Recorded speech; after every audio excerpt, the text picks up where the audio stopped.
For the Huffington Post, I'm Christina Hartman. Another day of debt talks. We might as well do it now. Pull off the Band-Aid. Eat our peas.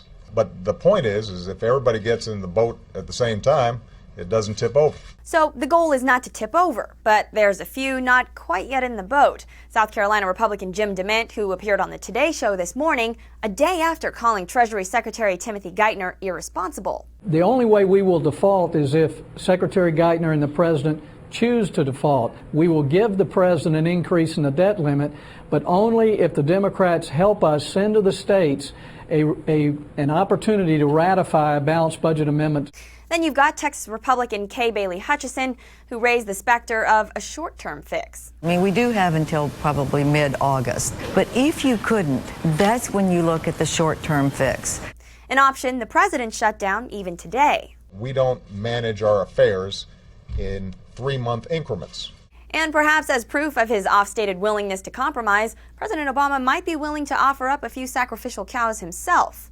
Citing 5 separate sources, HuffPost Sam Stein reporting the president offered an increase in the eligibility age of Medicare from 65 to 67 in exchange for Republican movement on increasing tax revenues. The proposal, as discussed, would not go into effect immediately, but rather would be implemented down the road, likely in 2013. But while the president's calling for both sides to eat their peas, House Speaker John Boehner argued it's Democrats who aren't doing enough to compromise. The president continues to insist on raising taxes, and they're just not serious enough about fundamental entitlement reform, but it takes 2 to tango, and they're not there yet. And from a stalemate to a dead heat. A new poll has Minnesota Representative Michelle Bachmann running neck and neck with Mitt Romney in Iowa, 22 to 23 respectively. Neck and neck or head and shoulders. Another poll by the Iowa Republican has her at 25% and Romney at 21%. And a quick look at other news out of the race for the Republican nomination.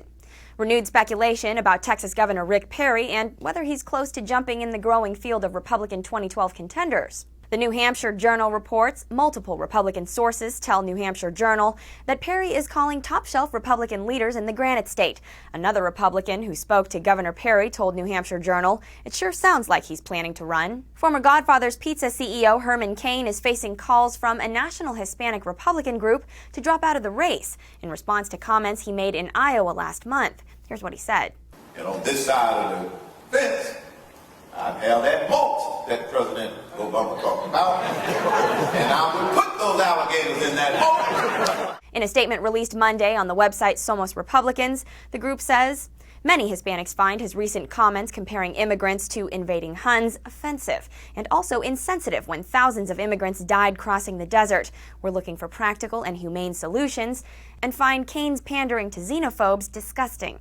When recently asked by New York Times Magazine what he meant, Cain told the publication his point was if the Great Wall of China could be built, that the U.S. could secure the border today. For the Huffington Post, I'm Christina Hartman.